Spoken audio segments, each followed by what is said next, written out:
On April 8th, 2022, 18-year-old law student Debanhi Escobar went on a night out with a couple of new friends. Hours later, she began behaving uncharacteristically erratically, causing her friends to ditch her. The friends called a rideshare to take Debanhi home before continuing the party elsewhere. The driver of the rideshare sent an ominous picture to one of Debanhi's friends minutes later, and soon after, she disappeared. What happened to Debanhi Escobar, and with Mexico's alarming problem with femicide? Will she ever find justice? Welcome to Macabre Storytime, where I tell my friends some of the weirdest, most brutal, spine-tingliest cases they've never heard of.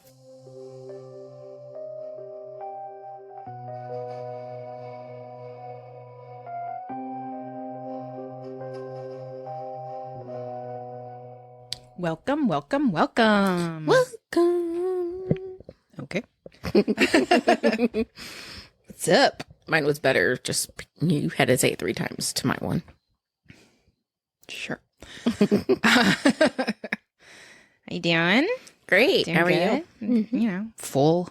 Dinner was yummy. Well, Well, you want to just get into it? let's go. What we doing? Right. We're going through a true crime story. Really? Yeah. Is that why I'm here? You asked I the mean- question. So our previous episode, we traveled north of the border We're going south now? to jolly old Canada. Jolly? I don't know. They're part of the British Empire, and you say jolly old England, so I just I've carried never it heard over. Jolly old Canada. Oh, nor You know, have I. I just said it. You just made it up. Yeah. It's a Sarah-ism. Exactly. So now we're going to go south of the border. I don't know why I Which said it like border? that. What? Canada border or Mexican border? We're going to go south of the border. So Mexican border.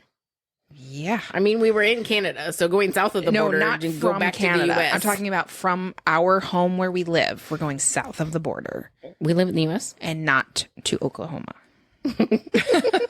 What's Oklahoma? No, thank you. Anyways. Yes, we are venturing to Mexico. Mexico.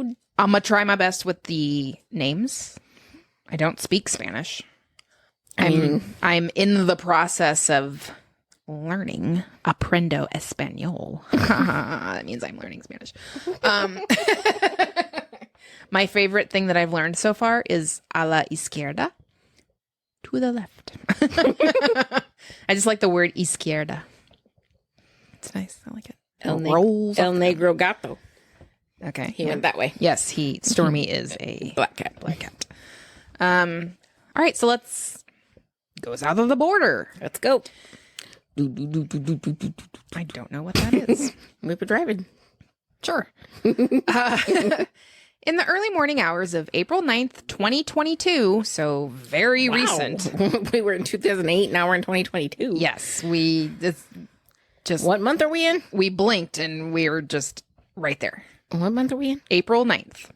So literally a year and a half ago. Exactly, yes. Okay. Fresh case. Okay. This is the freshest case we've had. I was just going to say that. Two young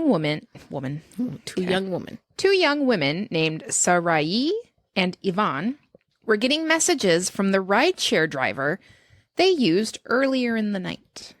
That's scary. The driver, named Juan David, I'm assuming it'd be David. Juan David, took them and some friends to a party earlier in his shift and went about his night, but they called him back to pick up their friend Debanhi, who had started acting erratically, and they wanted him to take her home. Why But wouldn't you just call another rideshare? And why did you call a random person back? we'll get there. You want my comments, but you don't want me to comment. You just want me to skip ahead to the end, and I'm not going to do it.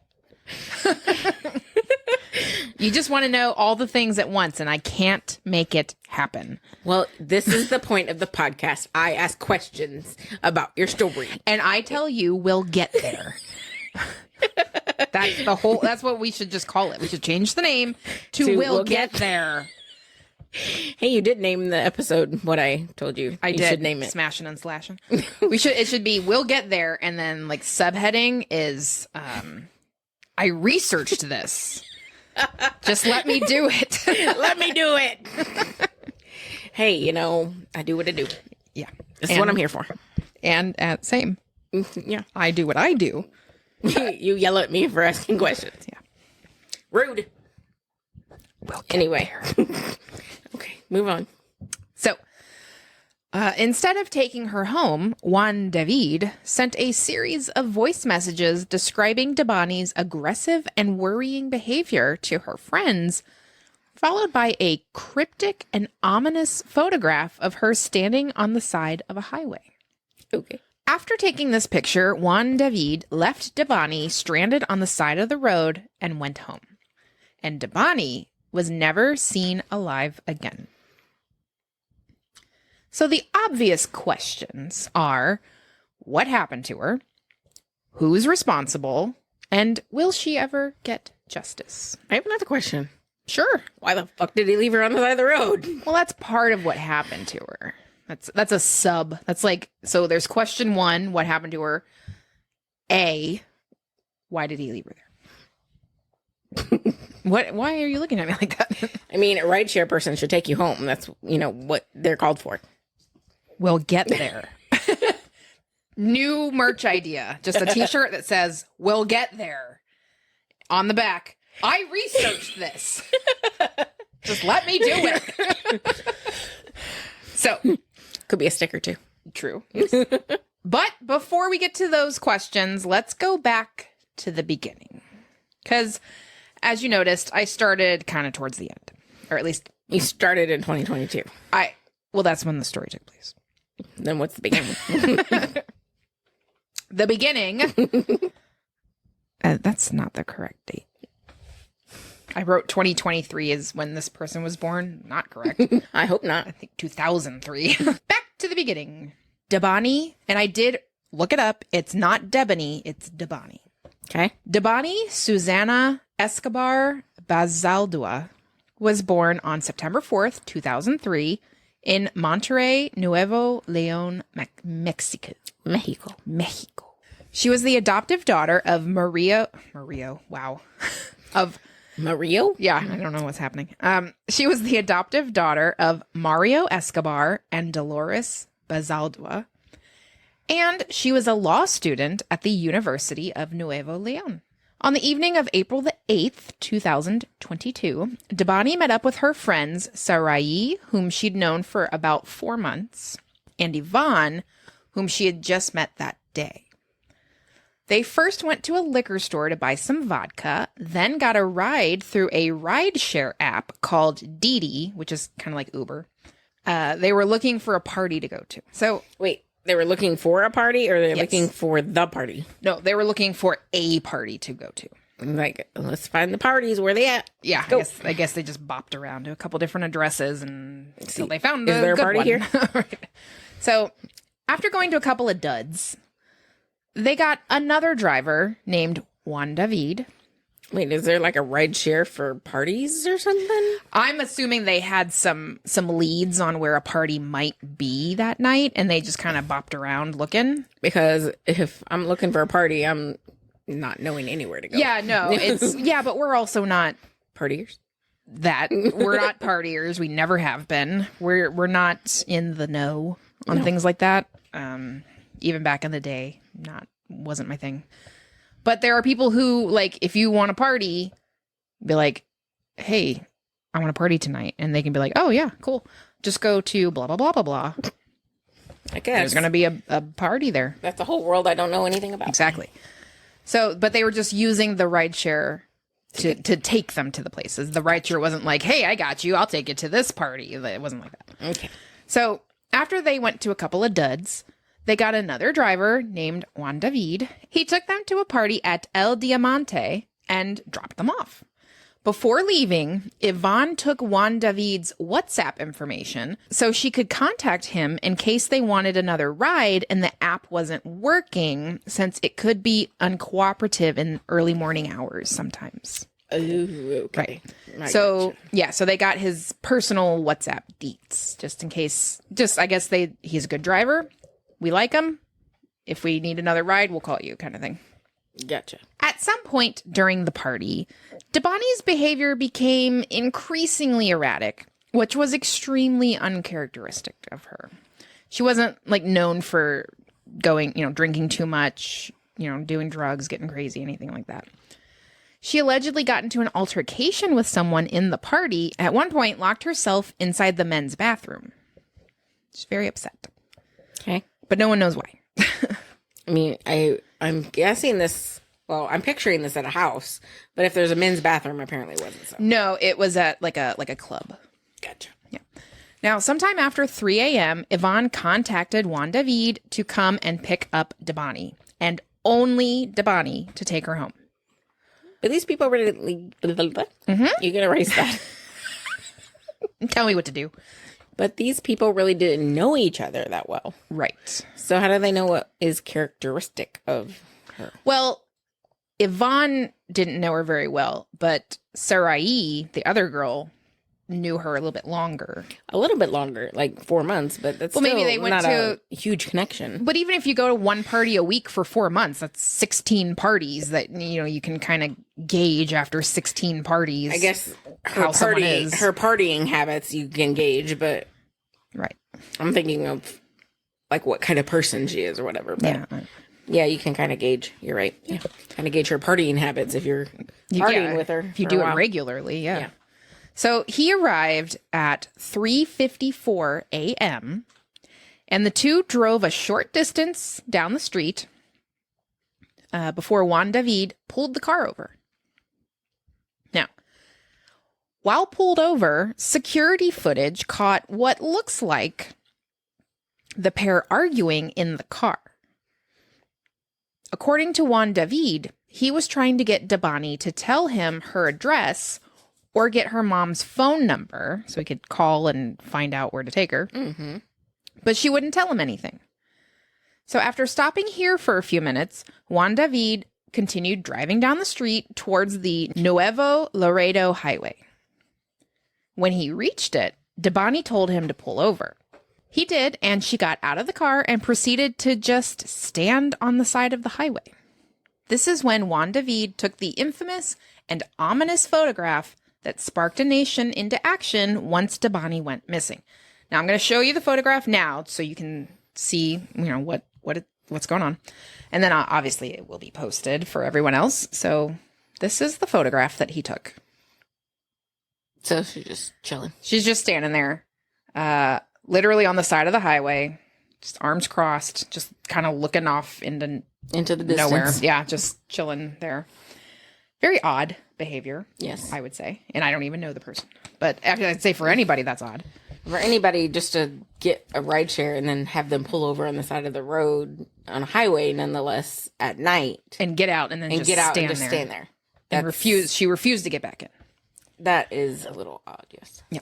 Now, Juan David continued sending voice messages to Yvonne telling her what was going on and how he was worried about Debanhi, but didn't really know what he could do since he didn't feel like he could physically force her back into the car to take her home. Right. Which 100% would be battery. You'd be the bad guy if you're, someone comes upon you and you're just forcibly trying to get this woman into your car. Mm-hmm.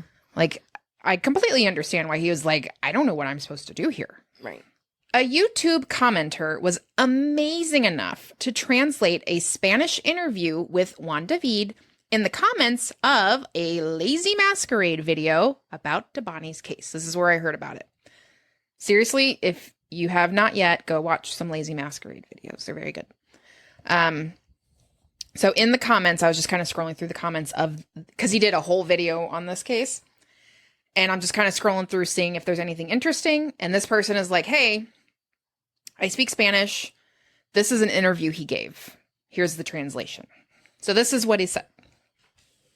Quote, I didn't see if her friends put her in the car or if she got in herself. All I heard was the doors shut. Then Debanhi told me to go. During the drive, Debanhi told the driver to wait. At that moment, he saw a car pass by with Debanhi's friends and some guys they met that night. The friends didn't want Debanhi going with them. The only thing she told me was that they were bad friends because they didn't want to take her with them. Then she started to cry. She asked me for a phone charger. I gave it to her, and she got in the passenger seat to charge her phone. Initially, she was in the back seat. Right. When I asked her for her address, she didn't want to give it to me, so I called her friends, who then gave me her address through WhatsApp. He said she seemed angry and didn't want to cooperate with him in taking her home. According to the driver, she kept telling him to drop her off. She told him to take her to a party that was going on next to the place he'd originally picked her up at. She doesn't know what she wants to do. However, when they get there, she laughs and tells him she's not getting out. I told her I was taking her home. I showed her the address her friends gave me and asked if that was her house, but she didn't really look at the phone and just said, yeah. He starts driving, then she told him to stop. He thought she needed to get out to puke because he thought she was drunk, which she was. So he stopped. She got out of the car and remained in the street. I called her friends, and I even called a coworker to tell him what was happening. I waited for 3 to 5 minutes to see if she would come back or regret it, but she never turned her head, so I left.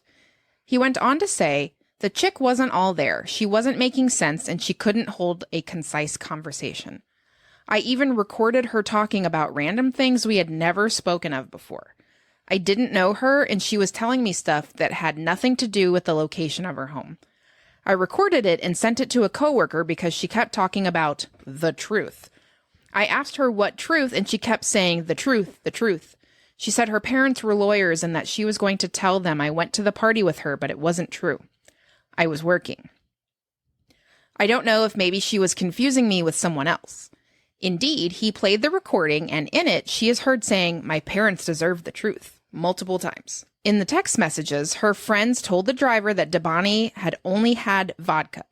He then suspected she was drugged, so he asked Debanhi for her mom's phone number since she had previously mentioned her mom multiple times, but she refused. I asked her friends for her mom's number too, but they didn't give it to me either. They said they tried calling her mom, but she wasn't picking up. The friends later said in an interview that they never had the mom's number and they were actually calling her dad. They didn't have the number of anyone other than the dad. I always wanted to help her, but she wasn't giving me her address. I was worried because I knew it was a dangerous area. I didn't get out of the car because I didn't want to force her. If I got out of the car or started telling her things, I didn't want her to do something counterproductive if she thought I'd try to force her to get in. I couldn't do that to her. I wasn't going to take that liberty, and I even told her friends through a WhatsApp audio message that I couldn't risk it. So he's clearly trying to be a good guy, but he also is like, I can't just physically force this woman into my car. Protecting himself, but also worried about her, but not wanting to lose his job or, or just go to jail. Exactly, get in trouble because he's just trying to help. Right. Now, you can tell from what I'm about to read that he was very concerned. Even though he didn't know her, he was concerned about her. So next I have the translation of the text messages and voice messages between Juan David and Yvonne. Okay. So Juan David sends a first photo. He took 2 pictures. He sent the first one, and then he sent an audio message where he said, hey, she got out and she doesn't want to leave. I'm just letting you know. Then he sent the second photo. So he's sending these pictures not to be weird, but to show proof she got out of my car. She's clearly physically outside of my car. Right. Don't blame me. You can see her out there. I'm not making this up. Right. Then he sends 3 more audio messages. He said, she got out. She doesn't want me to take her anymore, and she started hitting me, so I told her she could get out. I'm just letting you know, so you come and get her because she's really aggressive. I told her to give me her mom's number, but she didn't want to. She told me she was getting out, and she got out. I can't force her to get in because I could get accused of kidnapping, and you know how things are right now, so I left her there. Yvonne responds, thanks, but we don't know what to do. So he sends 3 more audio messages. He says, come get her because she's really bad. I don't want it to get crazy. She started saying her parents are lawyers and that she's going to get me into prison. I don't want to get into any trouble, so I'm just going back to work. I left her there. Well, I think, don't be messed up and come get her because she was with you guys and she's honestly not doing okay. I was trying to get her home, but she didn't let me. I was going to risk it and take her home anyway, even if her mom or dad thought I got her drunk or something, especially because she doesn't have the app, but she doesn't want to, so I couldn't do more. And then Yvonne responds, well, I'm assuming it's Yvonne. It's her phone. So it's somebody with Yvonne's phone. They respond, sorry, but we don't know what to do. Can you call the police? Did you do something? Can you tell us? And he texted back, I don't know. I left. She stayed there where I picked her up. Friend responds, in the quinta? Who picked her up? So he sends another audio message.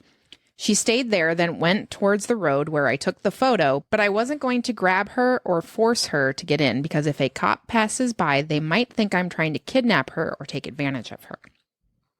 Friend responds, so you left her in the street?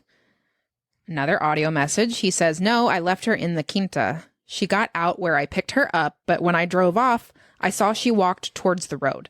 The last time I saw her, she was in the road. And the friend says, oh, well, what could we do? She was unbearable. Another audio message. He says, but what did you guys give her? Because she seemed like she was drugged. What'd you give her? The friend responds, she bit us, hit us. What could we do? Force her? We couldn't. Another audio message from Juan David. Well, no, but you guys wanted to get me to be responsible for her. I wanted to help, but she didn't let me. Friend says, she just had vodka, but a lot. No one gave her anything. Another audio message. He says, hey, I went back to the spot to see if she was over there, but I didn't see her again. If you have her mom's number or someone you know, call them because who knows who she went with. Friend says, well, I'm calling her mom. They said she didn't have mom's exactly. number. They said in a message, calling her mom, but she's not picking up and we don't know what's happening. So these friends just ditched her. Yes. Because they didn't want to be bothered with her. Correct. 13th audio message from Juan David. He says, I told her to call her mom, but she didn't want to. She said her phone was low on battery, so I told her to charge it, and she said no, that she didn't give a fuck. I couldn't do more. I asked for her mom's number, but nothing. When you get home, tell her, because I don't know. Friend says, well, yes. Next audio message, he says, hey, let me know tomorrow, because I keep thinking about it, and I'm worried. I don't know what more to do. I couldn't do more, but let me know tomorrow so I'm not worried. Friend says, yes, thanks a lot. We are the same, as in worried. Little frowny face. And then they said, we don't know what to do. 2:00 the next day. PM, sorry. Okay. So 2 p.m. the next day, Juan David texts Yvonne, says, what's up? What happened with your friend? At 5 p.m., so 3 hours later, they respond back. They still haven't found her. So he's clearly very worried. Like he knows something's wrong with this woman. Now she's missing. He's extremely worried. I feel like he was more worried about her than himself because I don't think he did anything wrong. No, but there's always the, unknown of what people will think. Oh, yeah, I know. People did think things, which is also understandable. But I think he just, to me, comes off as just being concerned for her well-being. Obviously, he didn't force her into the car to take her home because he was also concerned about what that would look like with him. Right. Which I totally understand. Now, would I have driven off and left her there? Maybe not. But he did say he went back to work. So maybe he had other rides or something. I don't know. But at some point, what are you supposed to do? Right. You don't know this person. Her friends aren't willing to help. You can't physically force her into your car. Right. So what are you going to do? I do not blame him at all. I know people do. And I understand where they're coming from. But I don't think, what the fuck is he supposed to do? Right. He's just a ride share. Really, I just wanted to take you home. Right. All I wanted to do was take you home. You wouldn't give me your mom's phone number. You wouldn't give me your address. I got your address, but then you wanted to get out of the car. I let you out of the car, and then you wouldn't get back in. Right. And when I did get the address and I asked you, hey, is this right? You wouldn't even you're just yeah, whatever. You should verify that. Just some random person. You don't know these people or how well they know each other. They'd give you an address, maybe verify it. Right. And then she wouldn't pay attention. So take it middle of the right. Who knows? Desert or something. Who knows what that is? So after Juan David felt like he had nothing left to do but leave, security footage sees Debanhi walking along the Nuevo Laredo highway, and it's around 4:38 in the morning. At first, she sought assistance at the Alcosa transportation offices, but no one was there. And this is all you can see, the CCTV footage of her walking down this highway. going up to this transportation office. No one's there. Continuing down the highway. Like, you can see this. It's out there. She was next picked up on security cameras running towards the Nueva Castilla motel just down the highway from this transportation office. Now, she's first seen looking through the windows of the closed down restaurant that's like attached to the hotel, seemingly trying to gain access or like, you know, see if someone's in there. At this point, she does seem to be somewhat frantic. Like I said, you can watch the videos. I've watched them. She seems like she's kind of frantic. She's worried, you know. I don't blame her. She's then moves, you know, along the restaurant and goes out of view. She's out of view from the motel and the restaurant cameras for about 20 minutes. And people think that she was maybe like hiding in the garden area that's like around the restaurant, like around the side of the restaurant.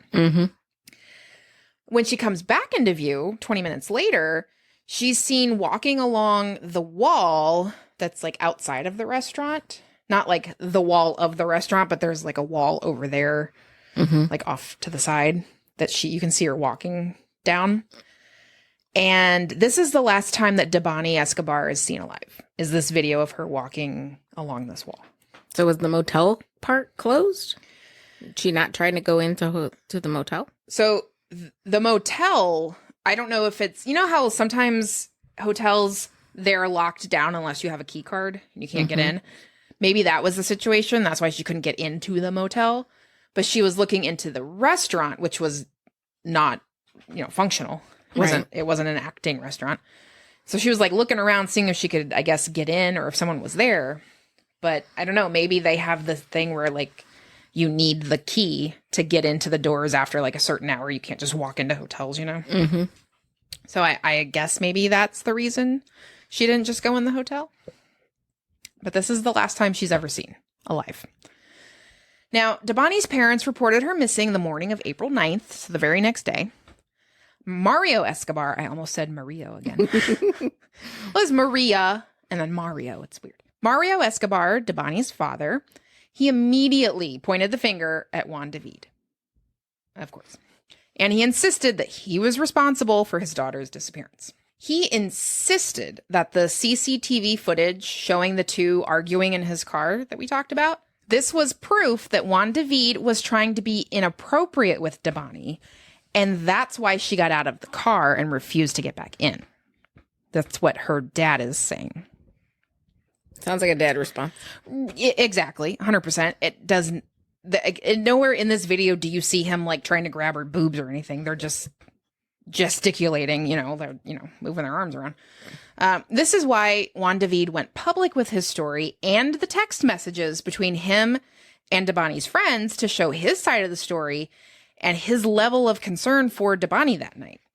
Like he has in messages, like, this is what happened.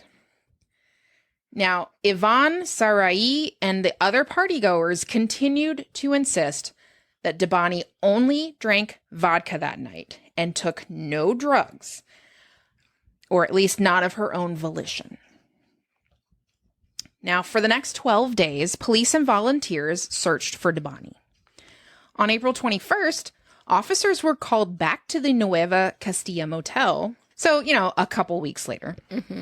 They were called back after staff complained about a foul smell coming from the out-of-service restaurant.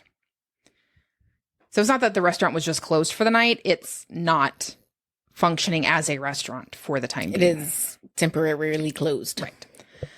Now, considering that this motel was the last known place Debanhi was seen alive, it had been searched numerous times over the past 2 weeks before this, including with drones and scent dogs for 12 days. Including the restaurant or no? Yes, okay. Because that's the last place she was seen alive. So they had drones, they had scent dogs, they had search parties, all of this over the course of the 12 days that she has been missing at this point.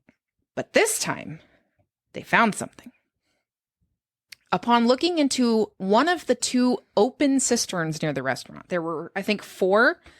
2 of them had their lids on, 2 of them did not. They looked in the 2 open ones, and police found the decomposing body of Debanhi Escobar. The area where the cisterns were located was surrounded by an 8.5-foot concrete wall topped with barbed wire. How'd she get there? Right. Not easy to get into. For reference, this area where the cisterns were was about 30 feet away from where Debanhi was last caught on camera as she was like moving along that wall. Mm-hmm. And in that video, she was moving in the same direction that would have led her to the cisterns. But still, there's an 8.5-foot wall topped with barbed wire that she has to get over. And I'm sure a concrete wall is not easy to climb. Right. She's also drunk as shit. And she doesn't have a ladder with her. Right. Also, just a fun fact, there's no, like, barbed wire wounds on her body. So she didn't climb over them. And she's definitely not sober enough to be like, do, and like Mission Impossible her way over that. You need to be sober for that. Yes. A little bit, yeah. Sober and in great shape, probably. So we are out. Yeah. Yeah. I'm dying by barbed wire. Yep. Pretty much. So if I can get up the 8-foot wall. Right, you'd have to get to the... Yeah, I'm just gonna sit here on the ground outside the wall. So Debanhi's body was found face down in about 3 feet of water.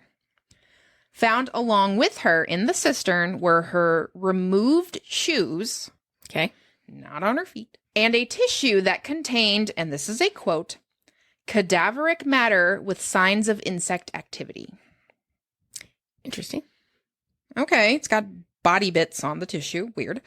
Initially, the Attorney General's office claimed that Debanhi must have fallen into the cistern. And, from where? And drowned after hitting her head. From where? You know. She'd take a helicopter? Maybe. Nuevo Leon's head medical examiner concurred after the first autopsy in May. Yes, I did say first. Stating that Debanhi died from a blow to the head, but was apparently alive when she entered the cistern, though there was no, water in her lungs. A tiny little detail. But she... How's that work? That's a good question. I don't know how you drown without drowning water in your lungs. I mean, I know there's a thing called dry drowning, but I don't think that was it. Yeah. So her family, however, they wholly rejected this flimsy theory, and they requested an independent autopsy. Okay. So, don't blame them. Autopsy number 2, not at all. This autopsy reported that Debanhi had been hit in the head repeatedly and at several different angles by a blunt mechanical object, and that there was severe damage to both sides of the frontal region of her skull, above her right ear, both eyelids, her nose, her lips, and the right retroauricular region, which is that part behind your ear that like attaches your ear to your head. Mm-hmm. That part. All those places had damage. Now, due to her having, that no water in her lungs business, the autopsy, the second one, it surmised that she was already dead when she was placed in the cistern, and that she was also obviously the victim of a violent homicide. That one I agree with. Makes sense. There's lots of damage on the head. Yeah. No and she's water dead. in the lungs. Yeah, and she's dead. So, yeah, that might work a little better than she was alive when she went in, but there's no water in her lungs. But she drowned. Sure. I like how the medical... I feel like the medical examiner was just like, yeah. He's the Attorney General. No, yeah. Yeah. Because the Attorney General went to medical school. Yeah. He knows what happened. It's fine. Also, I will say that the second autopsy also reported that Debanhi had been sexually assaulted. Can't say I'm surprised, but whatever. Yeah. That's another story.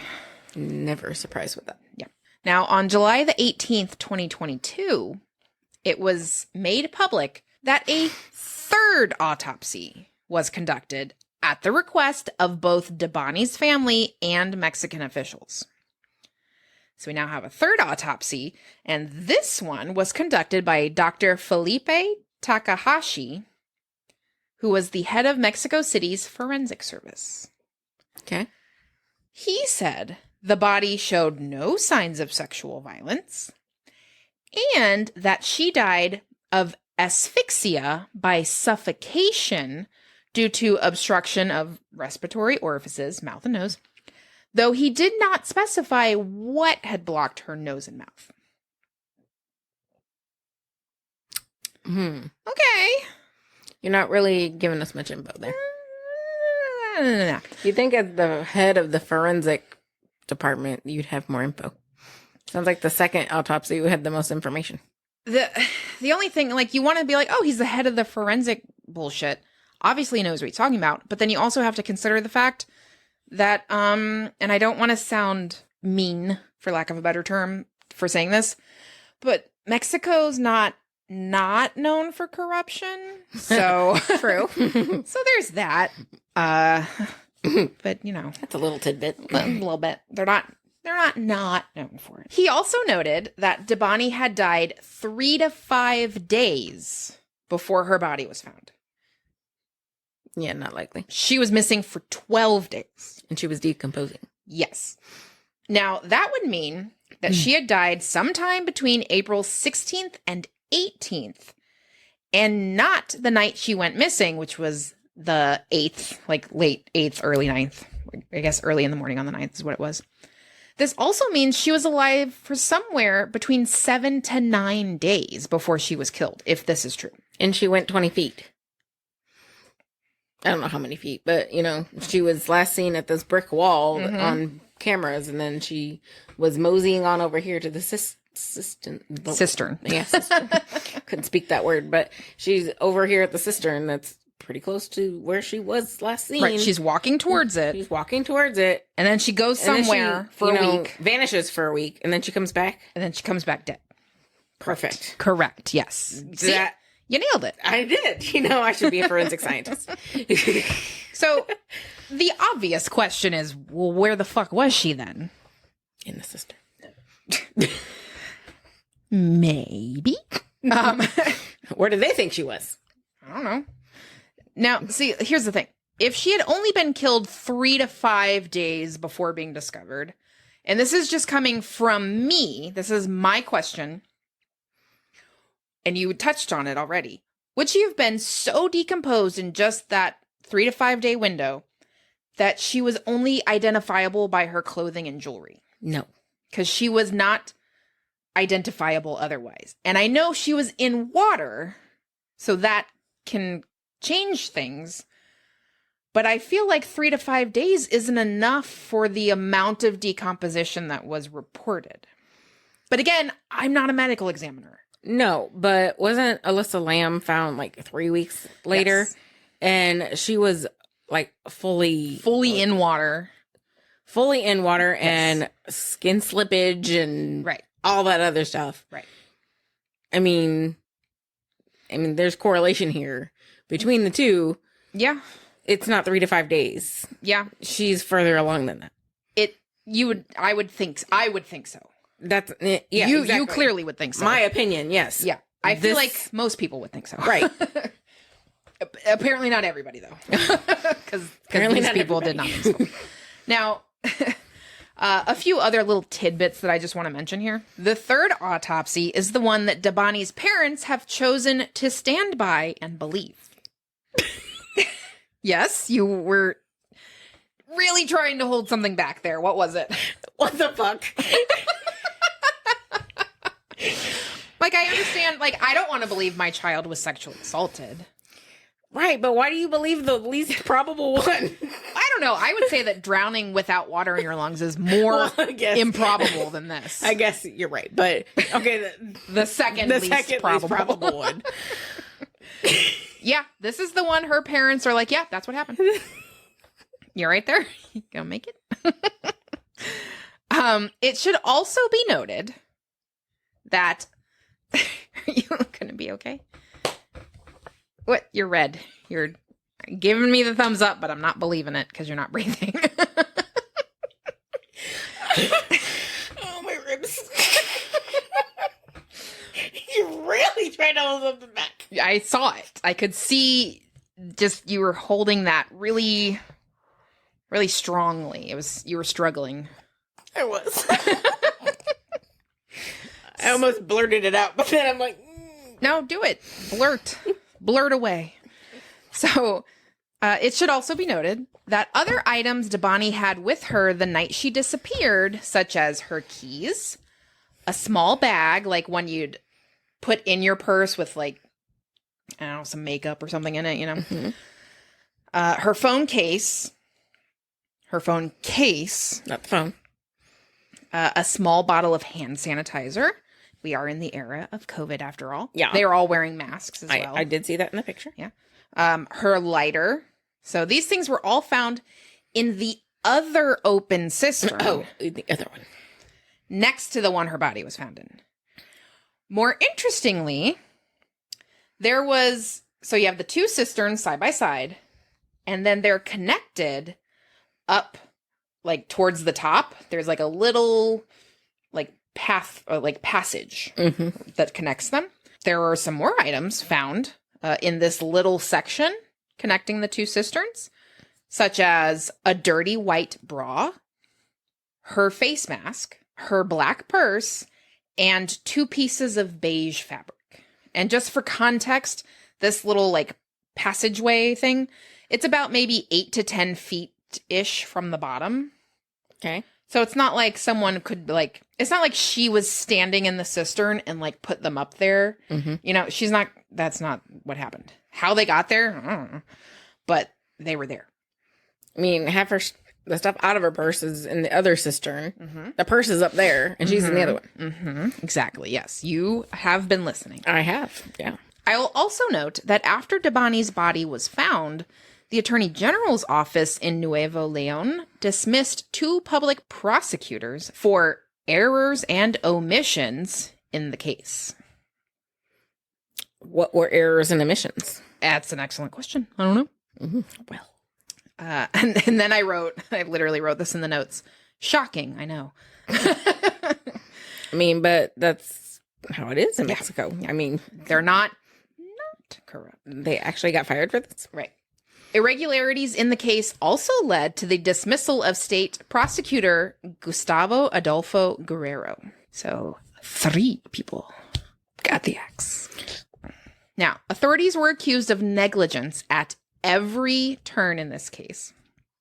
Most notably, because it was claimed that the motel was supposedly searched on several occasions, 4 to be specific, before Debanhi's body was finally found, but then it was only due to a completely separate report of this foul odor. Right. Not while searching for her. Something stinks. Oh, hey, look at that. What do you know? It's a dead body. Crazy. That we've searched this area 4 times for this woman who's been missing for almost 2 weeks. With scent dogs. And drones. And a drone, yeah. Okay. Those drones must have not looked in those cisterns. Right. Now, for 2 weeks, it was claimed that there was no security footage to help locate Debanhi. But this, of course, was not true. Of course not. I don't know if you are aware of this, but in other developed parts of the world, there are CCTV cameras literally everywhere. Like, it's not like that as much here. Mm-hmm. I mean, we've got, like, security cameras and whatnot, but it's not, like, literally blanketing the country like it is in other places. Right. Like, you cannot go 12 feet without being on, like, 3 cameras in like, England or something. Like, it's everywhere. They know where you are. Right. And so they are claiming, well, there's no security footage How? of her. We don't know. How? Good question. Because eventually the video from both the transport company, where she first tried to find someone, and the motel where she was found, both came to light. Ha! Shocking. And these, of course, are the ones we've already talked about and that you can still find and look at. And to date, the only arrests in this case are of 2 motel clerks who were charged with concealing the security camera footage. That's it. So, yeah, nothing. Yeah, literally nothing. So that was our first question. What happened to Debanhi? That's what happened. Okay. Question 2. Who's responsible? Nobody, apparently. I don't know. So there's like a couple of suspects, we'll say, in big quotes. Big air quotes. So the first suspect is an obvious one, and that's Juan David, Yeah. the rideshare driver. I feel like we have sufficiently given reasons why we very much don't think that's the case. Yeah. Juan David has proven himself and cleared his path as he's going. Yeah, I don't think he had anything to do with it. And we obviously have footage of her alone after the fact. Exactly. And I'm sure in 2022 that they had GPS on his rideshare phone to prove that he was nowhere near her. Yeah, and I mean, there's also like maybe he went, because he said he went back to look for her and he didn't find her. But the argument could be made that he did find her and did whatever, killed her, and just was like, hey, what happened to your friend? You find her? But did his phone show back up at the hotel? I don't know. Well, probably not. But he was not seen in any of those cameras. He would have been seen in the footage with her or after. Right. And his phone would have GPS'd in those locations as well. Right. I mean, obviously I don't live in Mexico, but I figure GPS is pretty much they still have universal. It, yeah. That, and especially with something like a rideshare driver, they are going to have GPS so they know where to go. Yeah. So, yeah. I feel like there's more evidence, and by evidence I mean obviously like circumstantial evidence, but that to show that he didn't do it than that he did. Mm-hmm. Like the only thing that people would say he did is because he was the last person with her. To see her, yes. But that there's always going to be a last person before someone is murdered. That exactly. There's always like the person before the killer, Right. So, before the killer. Right. If you're not the killer. Right. So, suspect number 2 is an anonymous fellow partygoer.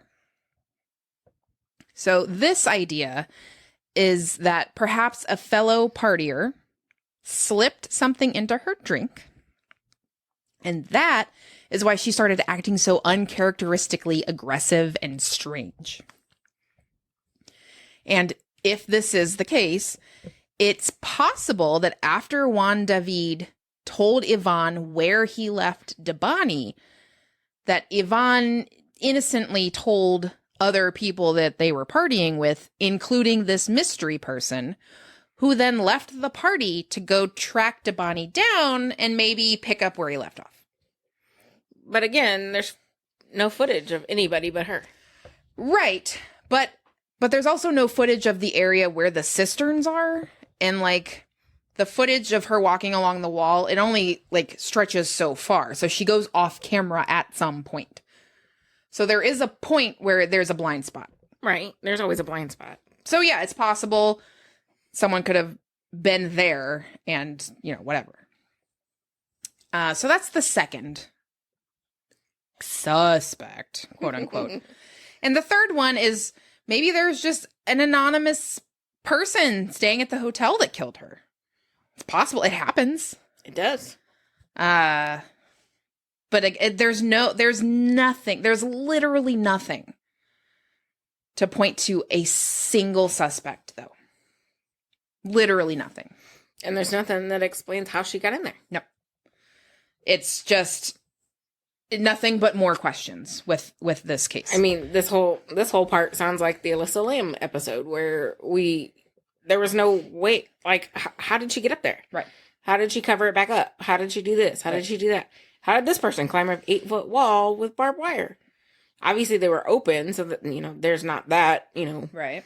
thing, but it's just more questions. Yeah, exactly. More questions. As soon as you answer one, 7 more are waiting in the wings. Right. Well, if this is the case, then blah, blah, blah, blah. Exactly. So this leads us directly into question 3, which was, will Debanhi find justice? And I would argue, probably not. Probably not. Because Debanhi's disappearance and death occurred in the midst of a frighteningly extended period of astonishingly high femicide rates in Mexico. Her death shone a bright light on this shocking problem in Mexico, as well as the pitiful response both state and federal authorities tend to have with such crimes. Chillingly, just weeks before her disappearance, Debanhi joined thousands of women demonstrating against violence against women in Mexico. Weeks later, she became the poster child for the very same cause. It's crazy. Yeah. After Debanhi's death, hundreds of women marched through Mexico City and the surrounding suburbs to protest her death and the lack of action surrounding it. Marchers chanted "Justice, Justice," and carried a banner reading 24,000 are missing, about women who are missing across the country. Wow. Yeah. It gets better. Oh. You're like, I know when you say better, you mean worse. Yeah. So what is femicide? Femicide, which is also known as feminicide, is the killing of a female, in particular by a man, on account of her gender. So you're being killed because you're a woman. Mexico's femicide crisis dates back to the 90s and tends to affect, as I'm sure you could guess, poorer women in particular. Mm-hmm. So I'm going to lay out some statistics here for you to help kind of put this into context. Okay. In Mexico, an average of 7 women go missing every day, and 10 girls or women are killed daily. In 2022, Mexico had more than 1,000 femicides and was second only to Brazil in Latin America when it came to femicide. It's crazy. Yeah. Researching this just made me just feel and just add another layer on the whole being a woman sucks thing. Right. Also in 2022, Mexico's missing persons register, which is both men and women, passed 100,000 missing persons, like overall. Mm-hmm. Comparatively, at the start of 2022, there were 93,718 actively missing people in the U.S. To put that further into context, at the end of 2021, so around the same time as that statistic I just said, the U.S. had about 332 million people, while Mexico had about 126.7 million. So about 3 times as much. 2.5 times. Right. That means the percentage of missing people in the U.S. in 2022 was about 0.028%, while in Mexico, it was about 0.079%. That's almost 3 times the percentage of missing people per capita in Mexico compared to the U.S. Crazy. Yeah. Big problem. Debanhi was the 20th woman to go missing in a 4-week period in the state of Nuevo León. In one state, in 1 month, she was the 20th. And, gets better, during the 12-day search for Debanhi, the remains of 5 other missing women were found. Oh. So But not hers. We're looking for this person, but we found 5 others. 5 other dead women I was going to say that we've been looking for, but I don't think they were. They weren't. That were missing. But not this missing woman. Yeah. In an article dated May 13th, 2022, so this is just a year and a half ago, it was reported that there had been 56 murders of women so far that year As of May? in 4.5 months in Nuevo León. Wow. In that one state. 42 of which were classified as femicides. In 4.5 months. Being a woman wasn't hard enough. Exactly. The governor of Nuevo Leon, Samuel Garcia, Of course it was a guy. of course, said he would increase funding and resources to help combat gender violence. But my question is that enough? No, it's not. Apparently. On a Facebook post, Garcia said, "We are working very hard to address the causes of this problem, and I will be very clear. To the rapists and those who commit feminicide and all those who hurt the women of Nuevo Leon, know that we will find them and punish them to the fullest extent of the law." And that sounds great, but... You got to back it up. Exactly. The evidence of what we've seen from the Mexican authorities in cases of femicide, including Debanhi Escobar, shows otherwise. You're not looking for them, you're not finding them, and you're not punishing them. Mm-hmm. None of that is happening. In 2021, there were 3,751 murders of women, most of which are still unpunished. So while officials have become more willing to recognize the problem, little evidence exists of any real progress. And I mean, yeah, recognizing the problem is step one, but we don't have to linger there. We can move it along. Right. So recognize the problem and then work on fixing it. Exactly. Now, if anything, it seems as though the numbers are actually rising. Now, this may, however, be thanks to an increase in reporting cases as femicide than actually the number is rising. So it could just be we are recognizing it now and we're classifying cases that previously weren't classified as this, so that's why it looks like the numbers are going up. So I can see the way that would be the case. According to an LA Times article from December 2022, experts say the extreme rate of femicides in Mexico can be attributed to deep-rooted cultural machismo, systemic gender inequality, and latent domestic violence, as well as a justice system riddled with problems. Police officers who won't take reports about missing women, clumsy or non-existent investigations, and prosecutors and judges who re-victimize women. So, in short, I'm not hopeful that Debanhi Escobar will get the justice that she deserves. I agree. Or a number of other women who are missing or have been murdered and nothing's happening. Mm-hmm. And that is the case of Debanhi Escobar, the very recent unsolved case. It's very depressing. It is. Like I said, researching it was really getting me down. I bet. Yeah. So yeah, what do you think? Any thoughts? It's very sad. It is sad. Reminds me somewhat of the Holocaust and being hunted for what you are and not what you... I mean, being hunted on something you have no control over. Right, yeah. And she just... I don't know. She was a very bright young woman. Stunning. She was stunning. Just trying to have some fun with her friends. And I don't know if someone spiked her drink or what, but something weird happened. And it was just like dominoes. Like this weird thing happened, which caused them to call this rideshare driver. And then that caused her to like freak out. And then that caused her to get out of the car, and that caused him to like take the pictures and send the messages, and then that caused him to then leave because she wouldn't get back in the car, and then that caused her to just walk down the highway, which caused her to disappear, which caused her to be dead.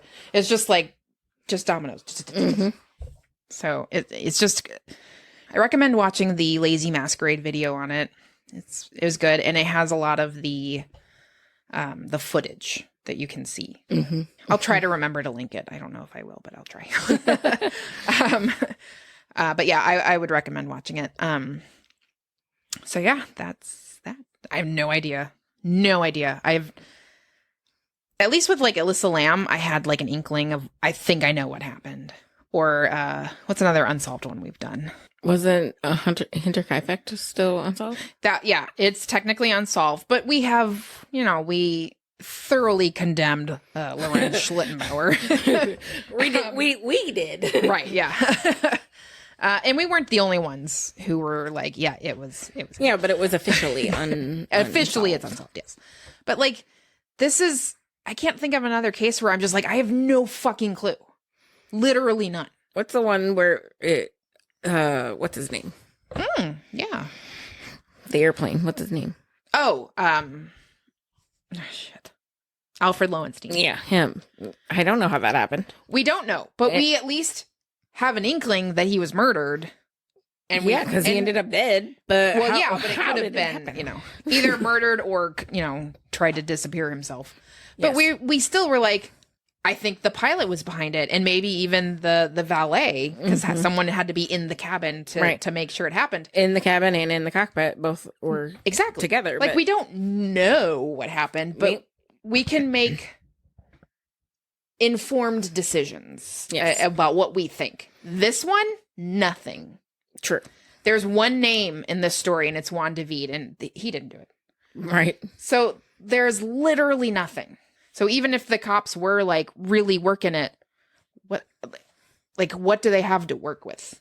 Surprised there was no fingerprints or anything on her purse or, cell phone case. Like, who knows where her phone went? Where's her phone? Exactly. Her phone was not found. I mean, you would think they would check for GPS. Right. Because she had it when she was in the car with the rideshare driver. Right. And now it's not there. She's got the case is there. But she didn't have the phone. Right.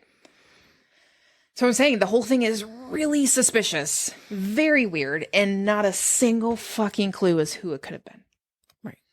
So, which sucks is because her family and that will never get justice. They can't even decide on how she died. Right. It took three autopsies with 3 different conclusions. Right. I mean, she drowned. She has There's no no chance. Water in the brain. There's no chance at justice for her. I firmly believe that. And with her mom taking the least likely autopsy as the result. Both parents. Yeah, both parents. Yeah. It's crazy. Yeah. Like, pick which option you want. Which one sounds the best. Not which one makes the most sense, but which one sounds the best. Which one I can sleep at night believing. Basically what it was, because I mean, it doesn't make sense. Yeah. So someday maybe we'll know. I doubt it. I mean, it's 2023 now, so yeah. Some of the cases we do are, what was Scott Clay Schulte was 30 years later that they talked about what's his name? That we talked about during the episode, but it wasn't Scott. It was Arlen Henderson. Yep. So never know, but I'm not feeling hopeful. Yeah. I'm gonna be a pessimistic Patty on this one. If that's a thing, right? Mm-hmm. So, okay. Now we have been thoroughly dragged through the mud with this. We need something to brighten our days before I go home and go to bed. Okay. So I need you to step into the decompression chamber and make it happen. So, about my former foster Kennedy. So, one of my favorite fosters, his name is Kennedy, and he came very close to being a foster failure. I tried. I know. He needed more than I could provide him at the time. He was very energetic, and he needed more dogs to play with, and I had seniors, and they didn't want to play with him. They're like, leave me alone. And so I put him up for adoption, and I had some interest in him. He wasn't a full Shiba, but he looked Shiba-ish. He's not a full Shiba? No, he's got a lot of different shepherds in him. He's got some German shepherds, some Australian shepherd. I did not know that. Yeah, they've done a DNA thing. I mean, he looks Shiba enough. He's Shiba enough, yes, but he's large. He's much larger than Shiba. Larger, yeah. I always thought he was mixed with an Australian shepherd just because he has the docked tail, the face coloring, and the large ears. But he, as I said, he came very close to being a foster fail. But I had interest in him. I went on a couple visits to introduce him to people, and it didn't work out. And then I got this interest from this couple in Wisconsin. I was talking to them, and, seemed like they were really interested in him, and I sent pictures and videos and stuff, because it took them a while to be able to come down to meet him, because with the rescue, it is required for the family to come meet the dog at the foster family. So they had to do all the traveling to come down here to meet him. They had to bring their dog with them to meet him. They have to wait at least overnight. They can't, yes, I want to take him home the same day that they meet him. Yeah. And you just sleep on it. And for people who are not aware, they're from Wisconsin. We are in St. Louis. Yes, we are in St. Louis. So it's a 6-hour drive. Right. It's a trek. Yes, for them to come down. So they came down. It was probably 2 or 3 weeks in between the time that they said that they wanted to meet him and the time that they actually came down. Anna and Kelly came down a couple months ago. And they always bring the dogs. Mm-hmm. And Kennedy and Taya are both 2 fosters that they've got from Sierra, who's the rescue I work with. And Kennedy and Taya stayed. Well, Taya didn't. Shay is another foster, another Sierra dog that they got from us. Shay and Kennedy both stayed here because it was a 2 limit at the hotel for the dogs. Gotcha. And they have 4. So Kennedy hung out here. Well, when they first got here, we decided that we were going to do Christmas early because I wouldn't see him until at least spring. So we did Christmas early, and as soon as she walked in the door, probably 10 minutes later, she looked at Kelly and she's like, "Can Kennedy give her his Christmas present?" I'm like, "What are you talking about?" It's like, "You just got here. What are you doing?" Right. And she's like, "Kennedy got you a Christmas present." And I'm like, "Wait, what?" Kennedy, you shouldn't have. I'm like, "Kennedy, you went shopping?" You shouldn't have, but please give it to me. So she pulls out this little box that's probably, 2 inches by 2 inches in a little box. And she's like, "Look at the bottom." And I looked at the bottom and there's a tag and it says, "To foster mama from Kennedy." And I opened it up and in the box was a necklace and it had little Sheba ears and it said Kennedy on it. And it was adorable. But yes, it was so sweet. I almost cried and she got pictures of me bawling and I'm like, "Love you, Anna." But yeah, you made me cry. So we're going to delete pictures. But yeah, that was so sweet. That was his Christmas present to his foster mama. And then he's been having problems with his back legs because for a while they couldn't figure out what was wrong. But they ended up getting him an MRI. And the MRI showed a tumor in his spine. Nothing you can do about it. Don't know how long it's been there, but it's progressively getting worse. Right. He's no longer got use of one of his back legs. The other one is iffy. So he's got a harness so you can hold him up while he walks. They were thinking about getting him a wheelchair. Well, even before they came down here. And they said when they were here, they were going to get, he was going to go to the vet when he got back to get fitted. And he got his wheelchair now. Yay!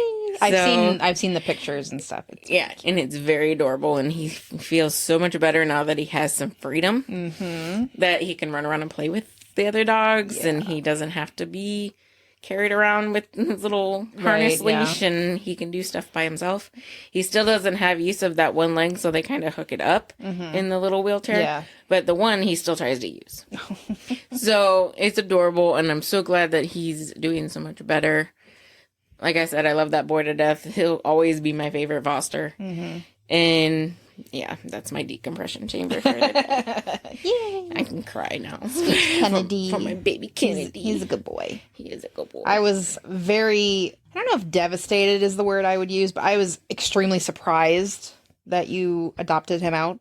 Because you knew how I felt about him. Yeah. But even I loved him. I know. It's like, who could not love him? Right. He was so sweet and just wanted to be loved, and just he'd lay in bed with me and I'd just pet his ears, and his ears were so soft and just you just soft. You're so soft. You just rub in between his eyes, and he just loved it, and he was just the sweetest boy, and he still is. And I was glad that she let him stay with me when they were here. So. Well, it's nice that you have a relationship with his adoptive parents. Yep, I told her that was in the small print of the contract. Stipulation. We are now friends. That was a stipulation of the contract. You're not going anywhere. Sorry. You are now family because this is my dog. Right. I'm just letting you. I'm just letting you take care house of him. and feed him and take His him to the medical vet and clip his nails and bathe him and, Yeah, all that good stuff. But you can do the parenting. yes, I'm the surrogate mom. Exactly. So, and that's what she said. She's like, "You're the surrogate," and I'm like, "Yes, he was my baby, but now he's yours." Yes. Because I know Anna listens. He is your baby, but he was mine first. I let you have him. So, competition, I win. I win, my baby. But you've put the money into him, so he's yours. I guess he can live with you. I guess. All right. Well, thank you for your decompression chamber story. Anna, give Kennedy love and kisses from Lots of it. From Rhonda and I. Yes. Thank you so much for listening to this episode of Macabre Storytime. To stay in the know on all things macabre, follow us on Facebook, Instagram, YouTube, and TikTok at Macabre Storytime, or you can email us at macabrestorytime@gmail.com. If you want to support the show, you can definitely do that. You can head on over to our Patreon page. It is patreon.com/macabrestorytime. Patrons get exclusive access to early releases of our weekly episodes, bonus episodes, and behind-the-scenes content, including stickers. We just got our stickers in, and they look fabulous. Yeah, now to order them for actually going out. Because the ones I ordered... The ones she ordered, she stole and put them on her water cup. Yeah, I just ordered one of each, and they are on my work water cup. But with the subscriptions, you can start at $1 a month and support the show for practically free. You can also do $3 or $5 a month, depending on how much you love us. I mean, it should be a lot. You should be clamoring for a $10 a month level. You love us very much because we're amazing. And if you can't sign up to be a Patreon, that's totally okay. You can help support the show by rating, reviewing, and sharing it anywhere you get your podcast. Leave a review, leave us some stars, whatever it takes. And doing this, it does so much to help boost the show. And of course, we appreciate it so much. You have no idea. And once again, thank you for listening. And until next time, don't take a ride share. You know what? I'm going back. Don't send your friend in a ride share to go home when they are fucked up. And you don't want to deal with them. Exactly. Just take the 10 minutes out of your night, accompany them home, and then go back. And then go do what you want to do. Don't be a dick. If it's your friend, take care of them. Yeah. Don't just send them on their way. Yeah, that's... Ugh. Yeah, don't be an asshole. I know take care of your friends. I know they didn't kill her, but they didn't help her either. They didn't help her either. And it's aggravating. They're just I don't know. I don't know, strange rideshare man. What you do? You deal with this. I don't know. They let him practically try and take the fall for it because they didn't want to deal with it. Right. Anyway, just don't be a dick. Yeah. To your friends or really anybody, but just take care of your friends. Okay? Take care of your friends. Yes. That is the moral of the story. Take care of your friends. Yes. All right. See you next time. Bye. Bye.